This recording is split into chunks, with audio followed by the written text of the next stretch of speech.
Hey, it's Russell Peters. Welcome to this episode of Culturally Cancelled. Today, we have, I really want to make this an assorted show, but it is rapper heavy. But, I mean, it's rapper heavy with heavy rappers. So, beside me on my left, all the way on the left, is my brother, Lord Finesse, who is also a resident here at the West Wing.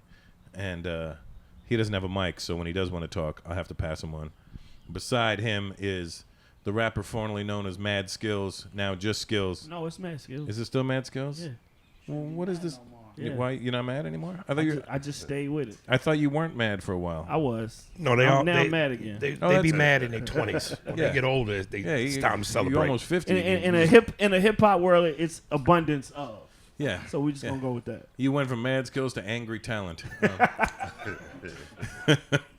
And beside me on my right, the youngest cat to ever do Def Jam, and a brother who I met in Montreal. He doesn't remember this. I met him in Montreal 25 years ago. I said, "Hey man, get me on Mad TV," and he said, "Get yourself on Mad TV." I know I didn't say it like that, but I might have. Basically, that's when he looked like Mace. I got you. My brother Aries Spears is beside me. What's up, baby? What's up? And then beside Aries is Dark Gable. You know him and love him as the ladies love him, but he's the only rapper that ladies loved and men wanted to be, other than LL Cool J, and he made Dark sexy again. As my brother Big Daddy Kane is in the house with us. Yeah. You got to use the mic though, Kane. Much love. Yeah, there we go. Now, can I have this moment? You don't have to quick? sound sexy for us, Kane. It's just four dudes. I mean, you could be cool today. I'm gonna lose my cool for a minute. Go I'm trying for to it, keep my Aries. composure. Sir, I want you to know that I'm 46. So me and all my crew grew up on you. And to this day, my brother loves you to death. And if he was here, you know, I would say it. I was rehearsing it because I didn't want to mess it up. But the whole BIGDADDYKEN, we had that memorized. So when you was rocking, we was rocking. So it's an honor, man. You're a pioneer and a legend, dog. Nah, brother, man. You're a great talent yourself. Thank man, you, that sir. I've always admired, man. And, you know, your impersonation skills are impeccable, man. Thank you, sir. Much respect to you. Yes, sir. Well, we got that out of the way. How do you feel about Skillz? I'm just here, man. I'm happy to be around my era.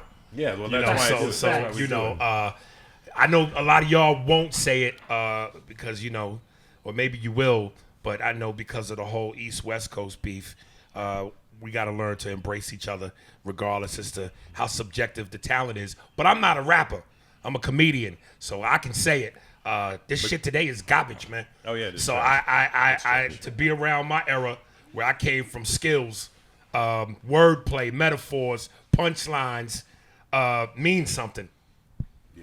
Skillz is one of them cats too. Yes. Although I've never come from him, I've enjoyed his music. Shut the fuck up. Oh man, listen, for me to be here next to Ness, you know what I'm saying? Ness already know how I feel about him. Like Kane is, I tell people all the time, I've told him before, like he is directly a part. It would be no Mad Skillz without Big Daddy Kane. I watched him, I studied him, I had a flat top. I wanted to put punchlines together, metaphors. Matter of fact, your first album you had a flat top on it. Yes. Yeah. So, you know what I mean? For me to be here, you know what I'm saying, sitting down with comedic greats, hip-hop greats, I'm happy. It's a good day. And Finesse, you never had a flat top, did you? Nah, never had. You was like a shaved head or braids. Fade and a half moon. You know, Yeah. that was my thing. That's right. yeah. And then you grew into Eddie Levert, so that's where we're at today. It's gonna be abundance of jokes. Yeah. This is going to be ugly. I think the older you get, the smoother you gotta be, man. I don't see me throwing on certain gear to fit in with the younger crowd. Hey man, I'm sitting here in a goddamn troop jacket. Never had, Hey, you took it back. He's You shooting took it back. darts. He's shooting darts. Yeah. you never had Marvin Gaye worried about New Edition, you know? Yeah. Nah, that's real talk. What was your? What do you? Did you have another name? But you had another. Come on, you know you had My another. first name. rap name? Yeah. My first rap name was The Funky Orator.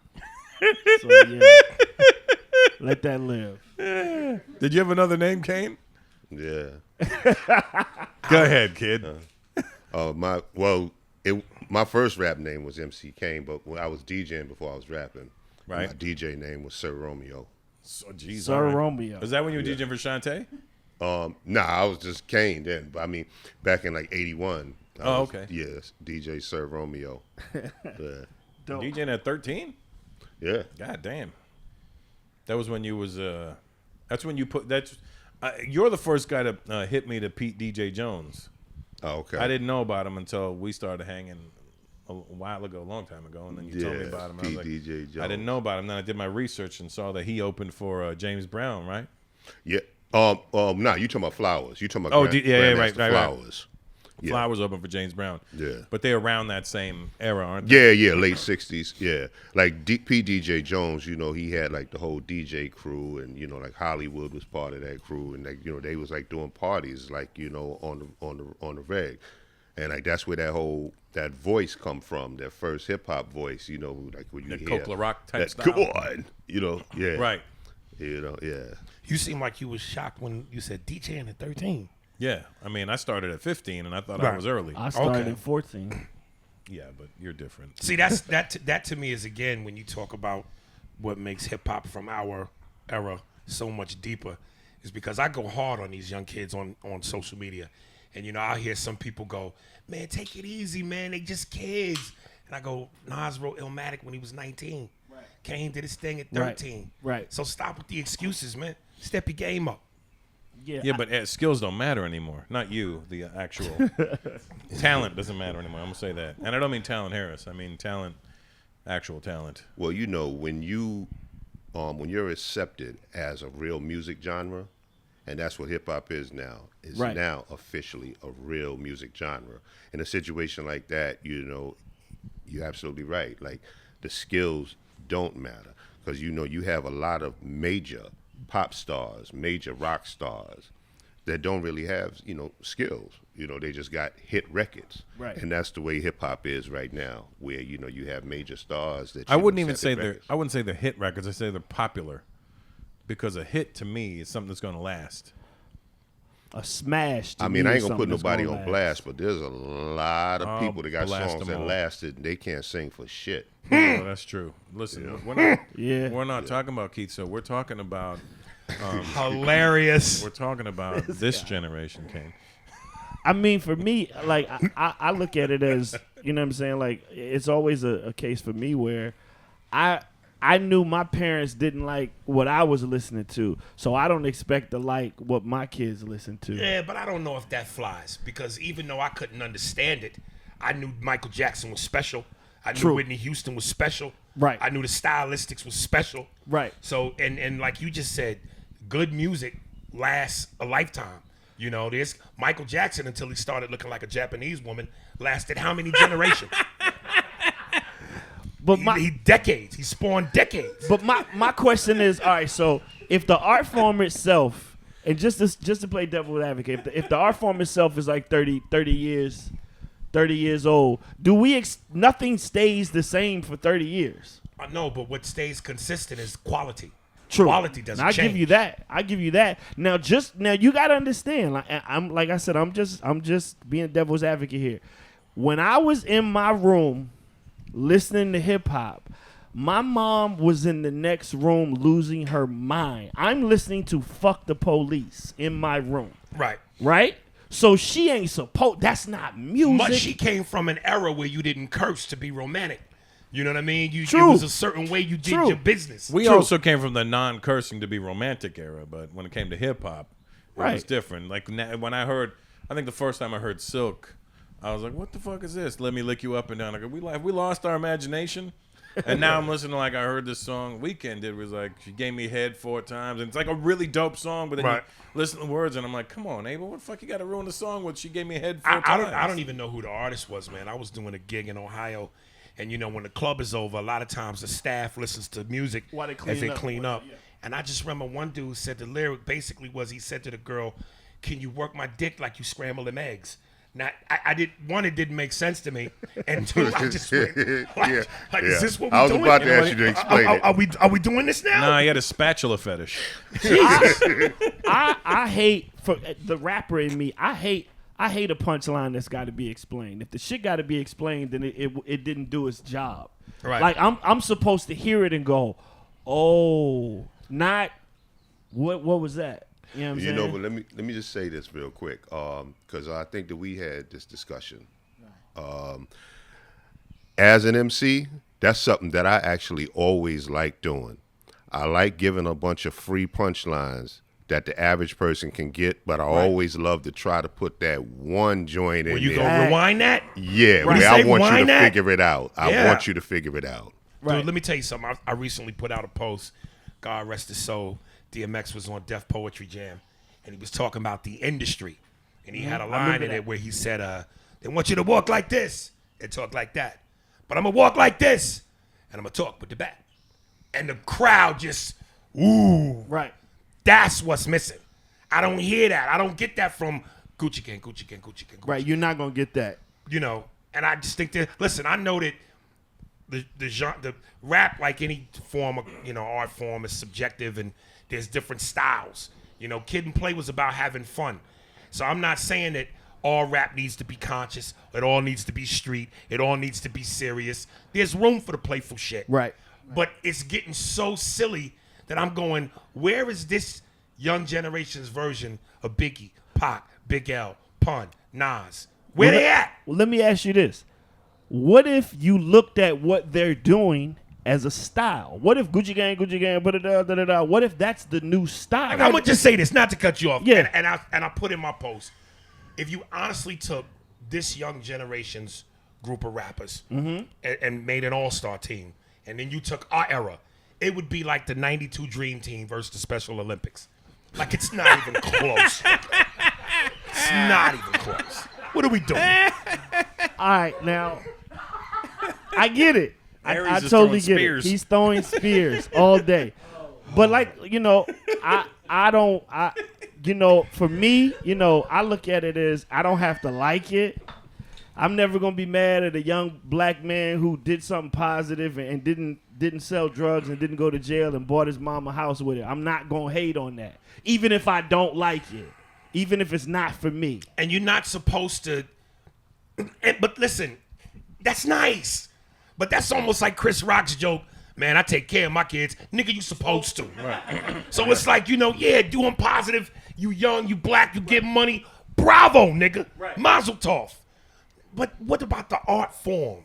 You're killing the hip-hop is a franchise. Well, You're killing the franchise. We also, our generation knew about the roots of the tree. Our generation was like the leaves from this small tree that was growing. We knew who planted the seeds, and we understood what was happening under the underground there, and we were still kind of part of the rumblings of the underground. And now this tree's flourished. It's a big fucking tree, but these young kids don't know. They don't know or care who fucking planted this tree. And you should care.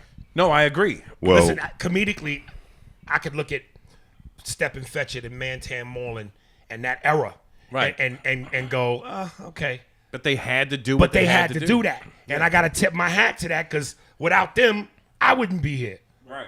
Well, once again, you got to understand, going back to what I was saying earlier, hip hop is now officially a music genre. And because of that, because of what hip hop is now, it's like back, when we first started, we understood it as a culture. It's something that we embraced as a culture. We lived, and we wanted y'all to enjoy our experience. But now that it's a music genre for real, what's happening is like, just like anything else, any other corporation, any other thing that becomes commercialized, mass production. So therefore, when quantity comes in, quality goes out.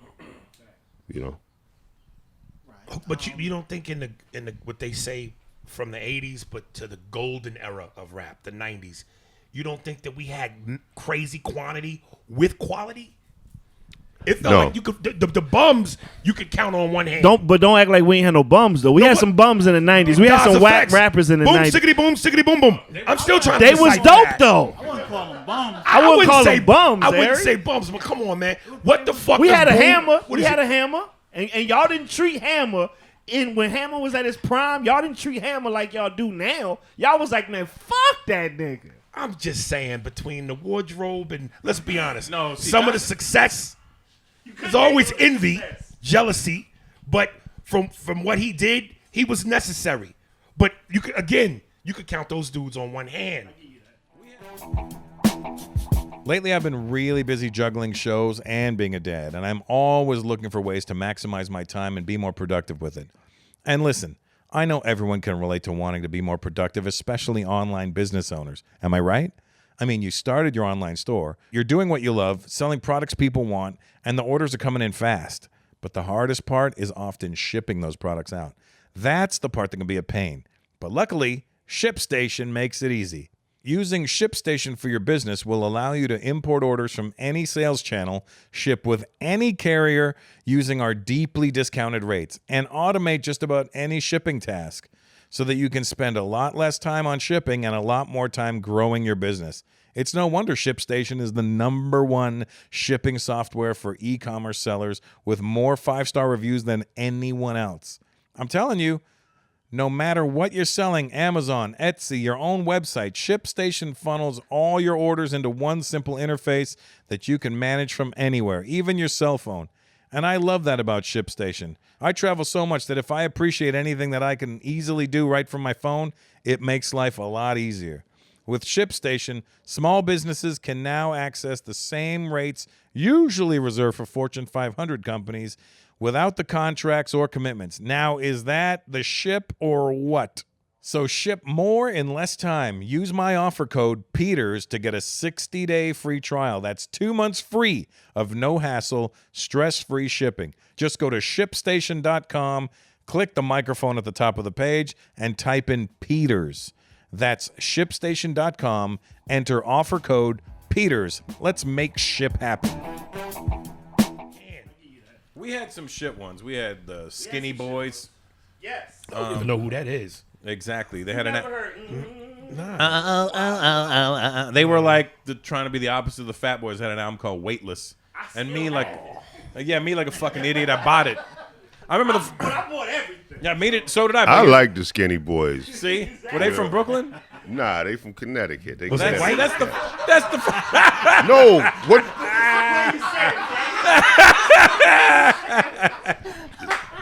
Nah, I was just saying they not from Brooklyn. They from Connecticut. Man, cut it out, man. Go ahead, man. You see how they setting me up? I think I like the Skinny Was they white? Boys. Nah, they was black they were dudes. black. Wow, this is a real conversation here.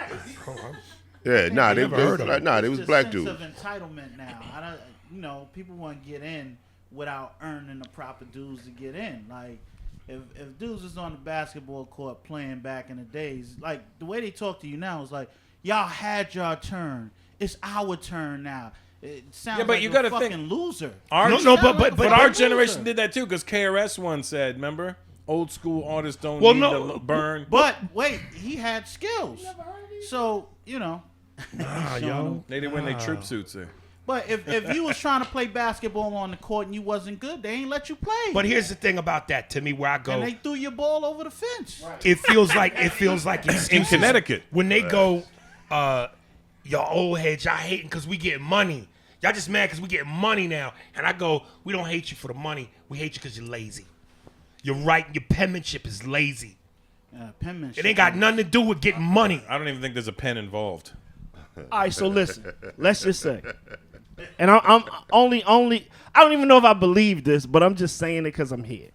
So when rap first started, when you 46, we around the same age. So when rap first came into the fold, the rap style was, I got something to something, man, something to something, man, da da da da da. I got a ba ba ba ba ba ba ba Yeah. ba ba ba ba ba. Yeah. That's how everybody fucking rap. Right. Everybody rap like that. But Let me finish. Let me finish. Pre-Run DMC. And pre-Run DMC, and then guys like Run DMC come in, guys like Kane come in, Nah, and they Mel short, changed it. Mel Mel shortened it up.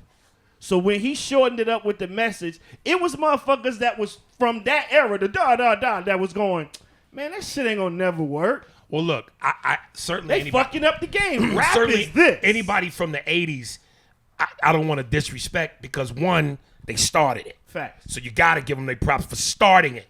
Two, it hadn't found its legs yet. That's why they call the 90s the golden era, because it was the era where hip-hop found itself. It grew its nuts. It was a baby when it started, so everybody's following the blueprint. So you're until saying people it was come, a baby when it started, and Right. now it's a 30-year-old dumb adult, and you don't like it? 'Cause No, it's a 30-year-old no, dumb adult. No, it's an old motherfucker in diapers shitting on itself.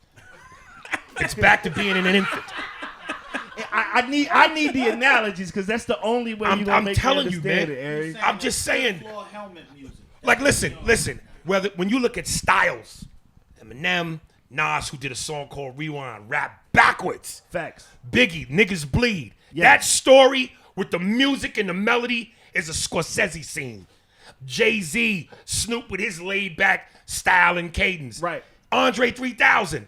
Now today, every auto-tune. How do. That's the majority. Because that's their style. And people go, yo, you gotta look for the diamonds in the rough, Right. the J. Coles, the Kendrick Lamars. Right. In our The Drakes. era, you didn't look; it was there. Right. I didn't have to go find I it. will say that it ain't no balance like it was. Well, that's because who's in control now. I mean, you got to understand. Back then, hip hop was something new to radio and to labels. They ain't know what the hell to do with it. People at the radio, They didn't think it would last. people at the record labels, they just got through working a Stephanie Mills record, or Evelyn Champagne King record. They ain't even know what the hell to do with hip hop. Right now it's where we actually have hip hop A&Rs, hip hop, like hip hop people that's raised off of hip hop that's running these labels, and what they're doing, the control that they have on it, I think is the main problem. I'm not disagreeing with you. I'm agreeing with you, but I'm just saying we got to point the finger elsewhere. Because listen to what you're saying. With what you're saying, I think is right, but the artists, they're not going to change up if that lane is right there for them. Like where it's like, nah, can you sound like the Migos? Can you do this? This is what we want. Nah, we ain't want nothing like that. Radio saying, nah, we don't want to play J. Cole. We don't want to play Rhapsody. We want to play all 19 of these motherfuckers that sound exactly alike. You know what I'm saying? So in a situation like that, it's something that needs to change through radio, through media, and the blame can't just fall solely on the artists. Because if the artists see diversity, they will start to change with it because they don't want to be left behind. I said this in 1997 when they gave Cash Money Millionaires a $30 million deal that they just paid Black America to get dumber. Because what they did was they said, here's $30 million. Sound as dumb as those guys or worse, and we'll give you more money. And that's where we're at today. Because if you think about the way these fucking kids speak nowadays, you listen to a kid speak nowadays with all what's available to them as far as education and opportunities go, and you listen to a kid, same young black kid in the 50s speaking, that kid in the 50s spoke better uneducated than these kids do with all the opportunity they have. Dude, I'm a video game fanatic, and that's why I said when we talked about earlier, if I wanted to spark up, I'm like, when I got a ritual. When I hit my weed, I'm in my theater room, I'm on that PS, baby. And I remember I was playing 2K, and they got the soundtrack playing. And this one young dude who raps like that said something, all my shit be lit. Everything, including my jig. He said, yeah. He meant jewelry. He reduced a several syllable word to one syllable. My jig. To make it fit. Now, when you say there's a style, jig sounds like McDonald's and balloons, nigga. I mean, my question is like, so we talked about the 80s, how they was rapping. Mel them came in and changed it. Run DMC did the one bar syllable, so now we count bars. Then we got in the 90s, the golden era. Later on, we got a whole bunch of dope. Everybody wanted to be bosses and mafioso Gottis, and we selling all this crack and coke and all these songs. And now we got, you surprised that we got the crack babies rapping. Like who you think they parents was? Yeah, we definitely spawned this generation. Right, we definitely got some responsibility for it. But I'm going to go back to what Kane said. okay, we know what the record company's agenda is, but isn't there something that we should be doing or could be doing within the rap community to go, we can't allow this? There is something that we should be doing, but it's not being allowed. Right. Like, there's something that we should be doing, but there's a disconnect between my generation and even the Nas, Jay-Z generation with the generation of today. There's a disconnect, and I believe that it's done on purpose, because when I came in the industry, I remember Jalil from Houdini calling me in his room. I'm thinking he about to have some, I'm about to see some titties and some ass, and he sat there, gave me game about the industry. He sat there, gave me game about the industry. I remember the first time I met Rick James. Well, no, I'm not the first time. It's like the first time that I hung out with him as Big Daddy Kane. Well, if you Was meet that Rick when you James was- for the first time, you don't want game. You want them titties and ass. That's Rick James, nigga. Nah. Show me the coke, nigga. Now Well, let's talk the game. He did bring that to the table Okay. afterwards. All right. But when we was at the photo shoot, Right. nothing but game. He telling me about this, about that. Watch out for this. Watch out for that. Right. Nothing but game. Meeting Barry White, same thing. Giving me game. Nothing but game. You know what I'm saying? And it's like we're in a situation now where it's like I couldn't connect with Lil Uzi Vert. I couldn't connect with Kodak Black because of the disconnect that they have created. Right. Where it's like, them old heads ain't relevant no more. Them old heads ain't relevant no more. A lot of them grew up And with then- fathers, Let too, me just say without one more thing. fathers. And then with us, it's like, fuck them young dudes. They ain't real hip hop. They sitting there mumbling. So, and that's a disconnect that's created where it's like we should be able to converse with these cats and tell them like, hey man, this is what happened with me when I was your age, man. This is what I used to do. Hey, you ever tried this before? Like, you ever tried? Here's a unique way of writing. You know what I'm saying? Like, cause I would love to do that with these dudes. You know what I'm saying? Right. I don't want to sit down with any of them and say, yo, can I be on your album? I'd rather sit down with them and explain the process of writing. But at the end of the day, it all starts with you possess the ability to begin with. So even if you wanted to reach out to those young kids, if they don't possess the ability, is it going to translate? Are you really reaching them?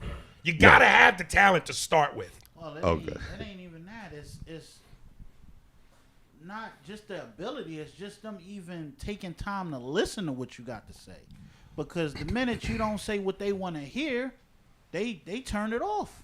They don't listen to you no more. And like what Kane was saying with the radio wants to play, it kind of hurts because what goes on is you do get cats that are original, that are dope. But once they say that's not what we checking for, now they're going to change up and try to do what was going on today instead of being original. The only thing that can save a lot of these new artists is independence, is believing in yourself and investing the money into yourself because you know what you're doing is dope. If you waiting for somebody to approve of what you're doing, I always say the greatest journeys, some of the greatest battles you're going to fight by yourself. And if you ain't ready to fight them by yourself, just quit now. Because if you waiting for somebody to give you approval that you dope and you know what you're doing is different and is far, it might be the next level. If you don't believe in that and invest in that, it's over. And I would say, like, as far as these kids and how kids get music in a whole different way now. Everything is right here for them. Everything. Any fucking jerk off can make a song and have Right. it heard.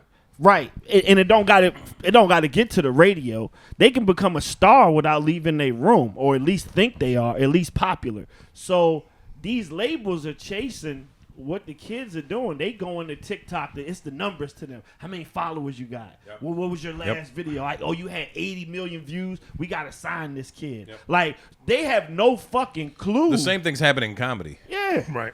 So basically, we've just given a lot of little kids Right. loaded guns. Motherfuckers can be Basically. funny on the gram, Yep. and then you put them in front of people, and they can't tell Right. two jokes. Yep. I remember that happened to me at the Improv one night back when, what was that one that happened around Instagram time? It was a 4 or 5 second video.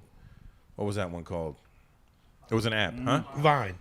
Yeah. Vine. Right. I remember one night I'm hosting at the Improv, and this kid was on. I said, "What do you want me to say about you?" He goes, you can tell him I have over 500,000 followers on Vine.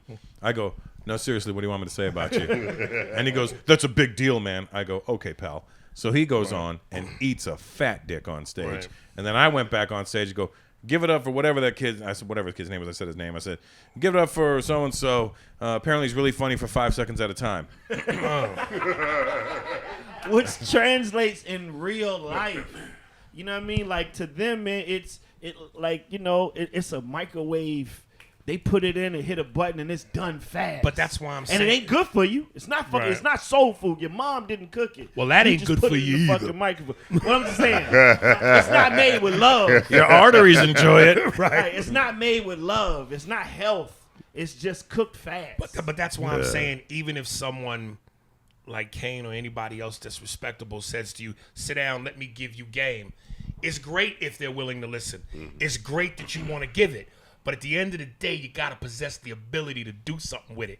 Like, that's why it's like, from a comedic standpoint, people go, man, I want to learn to do comedy. I want to take a class. And I go, that's the biggest waste of time. At the end of the day, you either born with this Or you ain't. or you not. And if you born with it, now you the piece of clay that somebody can mold you with advice and shape you. But if you ain't got the skills to begin with, Yeah, but they don't believe that. You know why? It's almost like nobody that's whack thinks they're whack.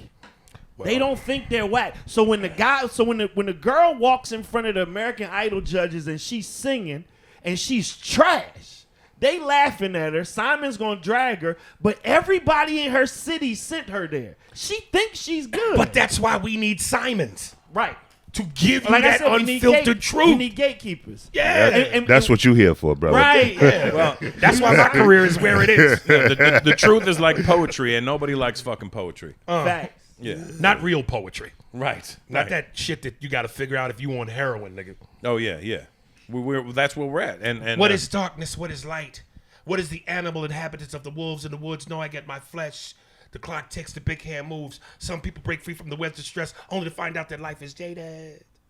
Yeah, I already Yeah, tuned That out. shit. the little finesse at the end? Yeah, there. that. I was yeah. gone. No one likes that shit. Right.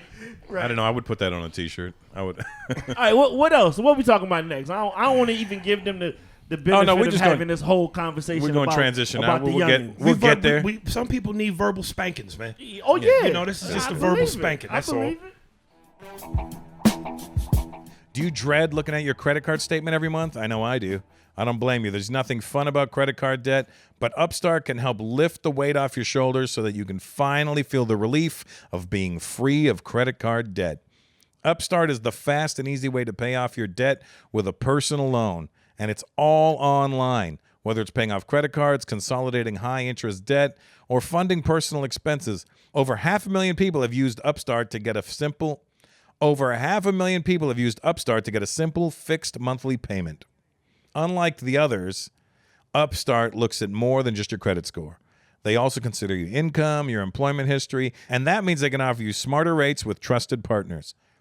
With a 5-minute online rate check, you can see a rate upfront for loans between $1,000 to $50,000, and you can receive funds as fast as one business day after accepting your loan.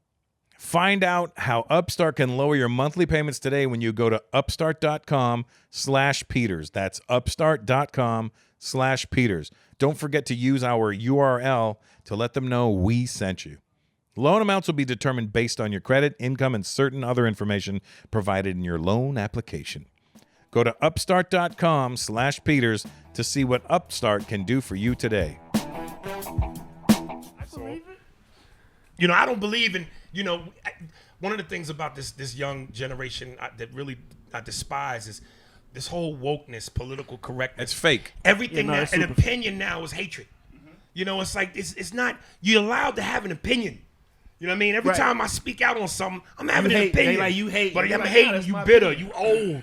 Like, get the fuck out of here. See, I appreciate your feed because of that. Like, comedians are supposed to be the last truth tellers. Facts. You're not getting your information from the news anymore because you're getting biased news. Whether you watch CNN or Fox, you're going to get an opinion based on which side they lean to. And comedians, we're the last bastion of telling you exactly what the fuck it is. We don't care what you like. We don't care if this is the side you're on or that's the side you're on. We're just telling it as it is, and people aren't fucking able to process that anymore. Speaking of We're truth, I would sensitive as hell, I would man. like to hear some truth about this question, and this is posed to both of you. What is better pussy, rap pussy or comedy pussy? Well, one has chlamydia, and the other one has low self-esteem. So I'll take that low self-esteem. A pill ain't gonna fix it. I can guess which one is which. Yeah, I think it's pretty obvious. Anytime I perform in the South, bitches bring me plates. I don't get panties. I get plates. I don't get shit. I get Well, that's because you Indian, nigga. That's true. It's that is exactly the reason I Your get. people have a way to catch up and cool. Yeah, we got a ways to go, but I was lucky enough to go around the black community, so There we go. You know, I came up this way, so Russell is a strange breed, baby. I am a very different breed. Facts. This is true. Nope. No? Oh, okay. No. Leave it alone. Yeah, I ain't touching that shit. Kane's married now. He ain't trying to. Oh, are you? He Yeah. Oh, are you? Oh, shit. Okay. ain't trying to ruin his marriage. I got you. Kane, like, that's a long time ago. Kane was like, I never got pussy before my wife. I did Playgirl, but that was for the money.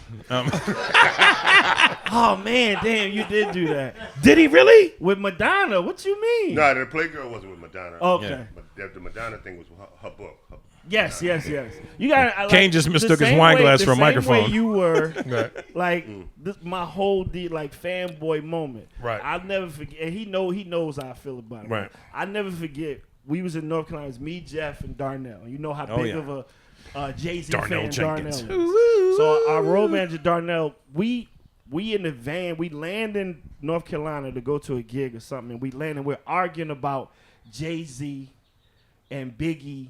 And he's just going. He's like, Hove is the guy. I'm like, man, listen, bro. Like, Hove is amazing, but I can't put anybody in front of the person that they were influenced by. I can't do it. Right. So the van loops back, and we have no idea this is about to happen. The guy goes, yeah, man, I got to pick up another person to go to the venue or to go to the hotel. You guys mind just we looping back around? I just grab. So we come back around. The van opens up.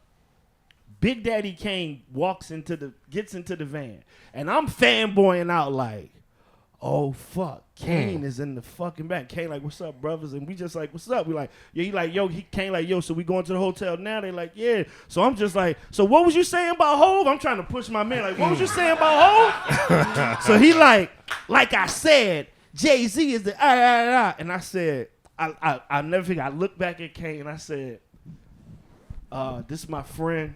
I said, this is my homeboy, but he believes that because Biggie and Jay-Z were after you, he don't understand that without you, there could be no Biggie or Jay-Z.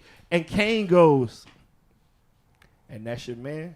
And that was it. Like, that was it. Yo, when I tell you he sunk down in the seat so heavy because I'm such a Big Daddy Kane fan, like I was ready to argue him to the death, and I had the proof in the car with me. Like, and Kane, he just said, cool as a motherfucking fan. In Big Daddy Kane-esque, he just went, and that's your man? Like, that was it. Do you remember that? Nah, man. It was such a dope moment, man. It was such a dope moment. Funny thing is, I actually met you once. It was during the Shaq's All-Star Comedy Jam. I think it was in Phoenix. And you breezed through.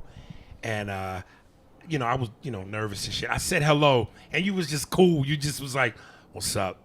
And just left it at that. So I didn't want to push it, but you always get nervous when you meet people that you kind of look up to because you scared they either gonna let you down or yeah. So, but you was cool, man. You was very cool. I remember meeting you on Melrose. I was getting ready to walk into a store and you was in your whip, and you hollered at me, and I just was like, and you said your name, and I was like, nah, I know who the hell you are. Right. Do you remember that?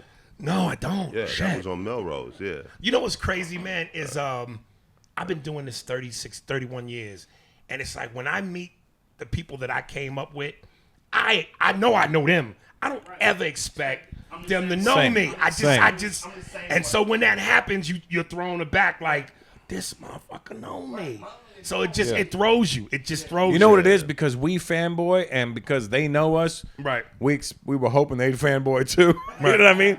The first time I met Slash from Guns N' Roses, I was doing George Lopez show, and I'm in the green room, and it's literally just me and Slash standing there. I go, "Oh, hey Slash, my name's Russell Peters. I'm a comedian. I'm on the show with you tonight." He goes, without lifting his head, he goes, "Yeah, man, I know who you are." And I go, when you hear that, you almost go, I know who you are. I think you suck. That's what we hear. Right. Because we're so shit on ourselves. Right. And then I go, "Oh, you do?" He goes, "Yeah, man, I was on tour in Europe just this recently, and we were watching you on our tour bus." And I said, "Are you fucking kidding me?" And I was like, I have a new DVD. Do you want it? It's like you don't know what to say. Yeah. I first met Kane on 125th Street. Never forget it. Know it like yesterday. He was in front of Dapper Dan's, the black and gold MCM suit, 3/4. Okay. He was driving a black Volvo. White I Volvo. know it was a Volvo. Yeah. But I remember I was like, oh shit, that's Kane. I fanned out, but I get cool and yo, you mind you giving the autograph for my girl? You know, Yeah, her I name. figured, Can you I'm sign this for my girl? Her name's Lord Finesse.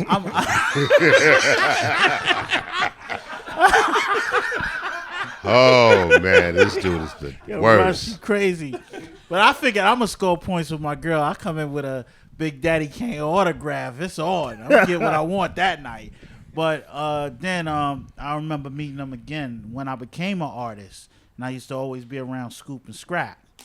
And I met him, and I was like, "Yo, man, you know, it's an honor to meet you. Yo, I'm Lord Finesse." And he did the same thing. Yeah, I know who you are. And yo, I was listening to your album. Yo, this shit was dope. Man, that like I ain't even need to go further in my career after Could have that. stopped right there. Because when you acknowledged by your heroes and icons and you going for something to be just as great one day, and they say, yo, I listened to it, shit is good. That I mean, this came before the money part of the industry. Mm-hmm. It was just being able to be a part of the hip hop part of it and contributing and knowing that whatever it is, you made your mark, and the money came later. I think if you be consistent and you do what you do, everything else will come. Happen. But the heroes that inspired you, and you get that acknowledgement from them, oh man, that's a whole. You ever nother met somebody level. that let you down? A hero that made you feel like, damn, like they didn't. You know what I mean? They came off shitty, or Well, I think motherfuckers that let me down, I ain't give a fuck about anyway. So, you Yeah, I know, did. like I've met people where, you know, I'm thinking they cool and they ain't cool, and it's like in my mind I'm cursing nigga out. Fuck you. see, that's fuck why I you. was always scared, because I'm a Michael Jordan fanatic.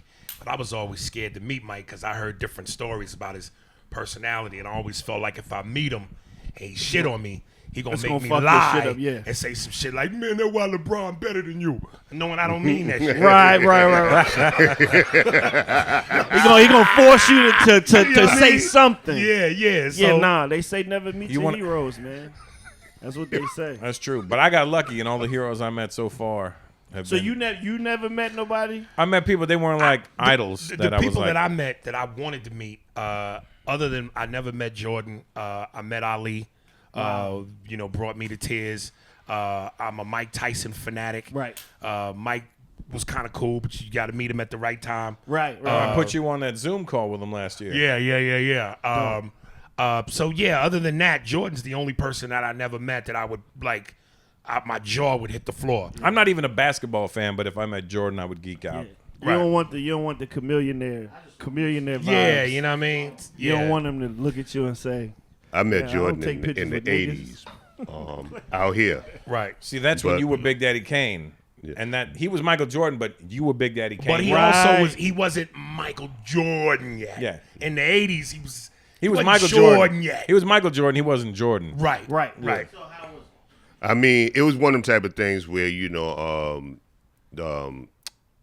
was one type of things where you could feel that like dude ain't want to really be bothered, you know. So I just like, hey man, You great, man. I'm a big fan of what you do, man. Respect your work, man. Go and enjoy your night, man. Was he Right. receptive? Short and sweet. Yeah. He was, short and he was sweet. like, yeah, I think he gave me a fist bump or something like that. So, I just kept it moving. I heard Jordan's cool when you meet him if you don't ask him for a photo or an autograph, Yeah. which kind of sucks because that's the one fucking thing you want you from want. that. But I also think you have to meet him. Like if you met him through someone. Right. If Charles Barkley said, "Hey MJ, This man. is my man." He gonna treat then you he different. going. But if you're Yeah. just some random dude, MJ, then it's like, man, I heard all this before. Yep. Yeah. Yeah. It is Like, about you don't want to get the chameleonaire shit when he just was like, yeah, man, I just wonder if I could take a picture with you. Mike Like if I said, wasn't a I don't take pictures with niggas. yeah, He wow. just left him there. Is that what he said? Yeah. To Chameleonaire? Yeah. I mean- I think he had a basketball and everything. He was just like, yeah, I don't, but he said it like I don't take pictures with niggas. But he's taking so many. Right. So that's Right. maybe even Juanita was pictures with arguing. this. that Especially day. since Jordan's a kabillionaire. Right. I think he said he was at a restaurant. He darted to like the sports store and got a ball and shit. He was like, this shit about to happen for me. Let me tell you And it something, didn't man. happen. I think that because we Right, both right. comedians, we all we in the comedy game. This is a class. Right. First time I met Paul Mooney, and this is my cheap way of segueing into a Paul Mooney impression. Absolutely. But Paul is one of the goats. Right. But if he don't know you, he could be very Right. asshole-ish. Right. Yes. So I'm Paul, and you're meeting me, and you just talk to me for a second. Paul Mooney, man, how you doing, man? Nice to meet you, man. My name is Aries Spears. I'm a young comedian coming up. Nigga, I'm fine, nigga. I am fine.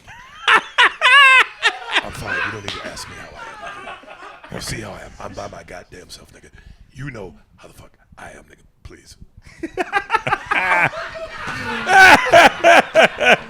But you know See, the what? fir- see, My that- thing is, that's the perfect way for a comedian. You would expect that, though. But I No, wouldn't we want don't. that, though. Nah, Not- fuck that. I wouldn't want that. No, comic to comic, we don't wanna I'll hear never that. Forget. Listen, as a comic, I'll never forget.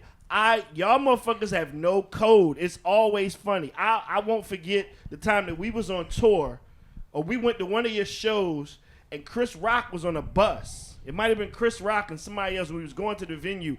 Whitney Houston had died not 24 hours earlier, and y'all was fucking going ham with the jokes, and then you went too soon, and we all was like, "Come on, Russell." And you was like, "I mean, but is it ever really too soon?" It's like it's it never was soon enough. always a joke.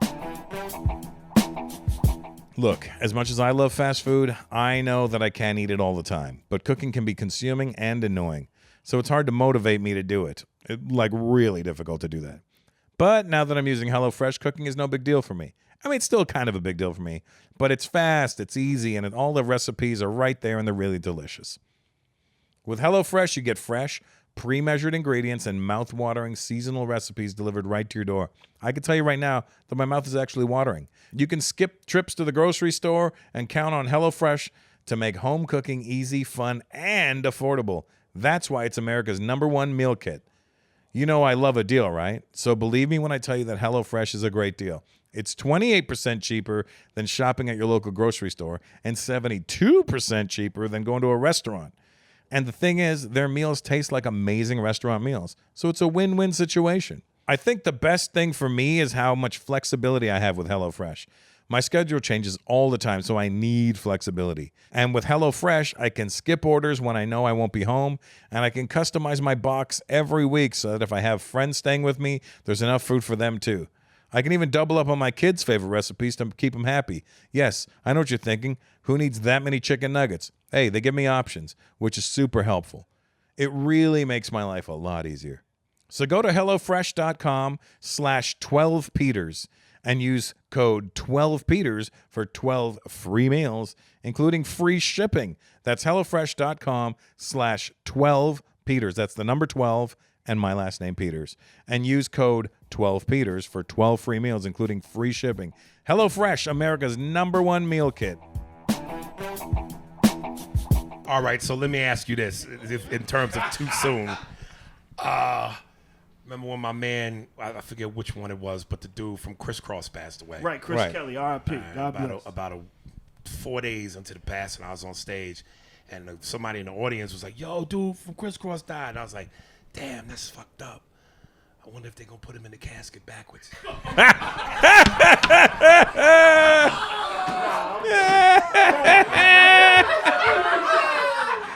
We are fucking done. You are a savage. I remember God damn. the day Michael Jackson died, I tweeted, I said it's a sad day for music, and the Jackson 4 tour is gonna suck.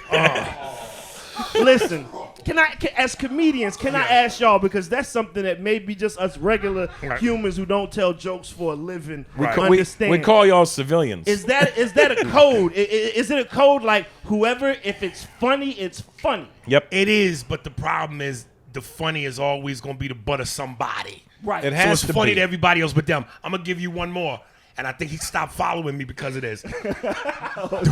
Dwayne Wade was following me on Twitter, and this was right around the time he was playing bad. Like he went through a stretch. Right. And after one game he played so bad, I tweeted, "Yo, D Wade shouldn't even shower after the game because he's already washed up."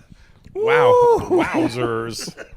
So, it's a thin line between joke and not. Right. Well, it's a joke to us. It ain't a joke to them. That's what I'm saying. That's what it is. Funny, and it's not like y'all would say it and everybody's gonna go, "Ooh, that was cold. You shouldn't have said that." Somebody's going to laugh, and Of if course. that's the point, Of course. if the point is that if one motherfucker in the room falls out laughing, then the joke works. Hey. That's how we look at it. Yep, you've done your job. Ooh, and then you go ahead and laugh. Listen, you ain't a real comic till somebody wants to fight you. True. Wow. And I've had several incidences where people in the audience wanted to come to blows. And what's so I'm not crazy even a is crisscross fan, and I want to fight your ass that right was now. cold. That was so. Let me ask you this: Hold on, Aries just jumped. you do a hell of a DMX impression. We just lost X. God bless. Right. If somebody did an X joke, would that rub you the wrong Not way? at all. Not at all. Okay. No, I just wouldn't do the X joke. Because you Because knew you him. used it was your friend, right? He scared the shit out of me, man. Right, I, yeah. I let me tell you, when I came out with my comedy CD, just right around the time Jay-Z was doing a concert at the Staples Center. So I went down there, I hung out with Meth and me and Redman, we all went together. So I was trying to get as many celebrity endorsements as I could. So I saw this one, I said, "Yo, can you just hold up the CD, give me a shout out on camera, support my man?" And everybody did it. Buster, everybody, Snoop. So finally I seen X, and on the CD, I did a bunch of crank calls. So I did a crank call of DMX calling First AME Baptist Church, talking to Reverend Murray about the beef with Ja Rule. So X kind of heard about it, and I said, "Yo, X, can we?" He said, "Yo, dog, come with me." So I walk into the locker room, and all his boys come in there, and there's only one way in and one way out. Right. Me and X stand in the middle, and his boys all make a circle around us. And the bodyguard, the last one, comes in, slams the door, and just stands in front of the door. And I said, "X, can you, with my CD? Dog, my voice, I heard some things. I don't know. If it's good, yeah. If it's not, and then the motherfucker proceeded, and this is how I know I'm black, but I ain't black. Right. This nigga pulls out a razor blade from underneath his tongue, and he had the ability to talk with it without cutting himself. Right. Now, I'm Huxtable's black. That's good times, nigga. Right. That shit, I saw that shit. It's a fine line between, were you scared? Yes, nigga. I listen. Suge Knight scared. I remember one time being at a Lil Wayne show in Hampton, Virginia. Lil Wayne is at his height. And I'm walking, I 5'4"? got to pass. Shut up. Popularity, I mean. I'm walking through the venue. Just before you can finish with come the out of- story, just Lil Wayne, Right. don't scare me because that nigga looks No, like no, a gargoyle I'm not. overlooking the skyscraper in New York. I come out of catering, and I'm walking up the hallway, and it's these dudes that work security. They used to do security for Missy. They call it 4 Horsemen. Huge. They all brothers. They all from Virginia. Huge. And I see 2 of them walking with Floyd Mayweather, walking towards me. So I'm like, oh shit, it's Money May. Damn, and, I'm doing the wrap-ups. I'm throwing motherfuckers under the bus every year. The wrap-up is out. And I see Floyd, and he like, I said, oh shit, what's up, Floyd? He was like, what up? He said, yo, I heard your song. I said, yeah, which one? He said, the one about me, nigga. Floyd said that? And balled his hands up, and I was like, I'm about to get snuffed by Floyd Mayweather. Wow, the Virginia security guards knew me. So they this boss man, like, Skillz, fuck VA, like, nigga, this. And I'm like, oh, shit. And then he goes, I'm just fucking with you, nigga. That shit was funny as a motherfucker. I was like, oh, my God. Like, when he stopped and said, the one about me, nigga, because I think that was the year he had did something in the WWF, Right. and the shit just looked corny. And I He was broke like, the kid's nose, yeah, too. I was like, yo, Floyd, like, what the fuck you doing? You Right. Like, it was an ill punchline. Right. And I'm not thinking Floyd Mayweather's going to Right. hear the song. Motherfucker said, the one about me, nigga, and balled his hands up, and I was like, good night. Like, done deal. I'm gonna tell you. Speaking of Floyd, the night he fought Manny Pacquiao, and you know everybody went to that fight. I was there. So so the fight's over. Everybody's spilling out into the streets, and boom, there's Allen Iverson. So there's a crowd of people around. Allen, AI. But then out of nowhere, everybody flocks from Allen over to this way, and it was like Allen was nobody then. So everybody like, yo, who the fuck are they going to? Jay-Z and Beyonce are walking hand in hand, and everybody's around them. So I just happened to, when I got out there, my stride was right next to Hov and Beyonce. And again, I kind of fanboyed a little bit. I was like, yo, Hov, man, I'm a big fan. I love your shit. He goes, I know who you are, nigga. I know who you are. Because, you know, I done Right, you murdered did it him a million times. so many times. So Yes, when he sir. said, I know who you are, it was, I know who you are, It nigga. wasn't good. Yeah. So, yeah, you get that, but I'll take it. It's weird, man, because it's like you don't expect these people to know you, and then when they say they do, it's in a way that you like, damn, like the internet made us all closer in a way. But nothing feels better than when they love you and they give you that love Back. in abundance. Facts. But you ain't do Jay Greasy though, man. You Not Well, like- I mean, Yeah. you know, I said the Joe Camel shit in the lips. I mean, you didn't do that to him, though. Right. That's not your fault. Right. But you know, Shaq loves it. Shaq's the biggest kid, and I did Miami Improv one night. I'm leaving. I go to the club down on South Beach. Shaq's coming out. I'm coming in. Yo, Diesel, what up, son? You don't make fun of me. I love you. Make fun of me, nigga. This is hilarious, man. Right, right, Hilarious. So you know, Shaq loves it. right. He Some takes it people in stride. can take a joke, and some people can't.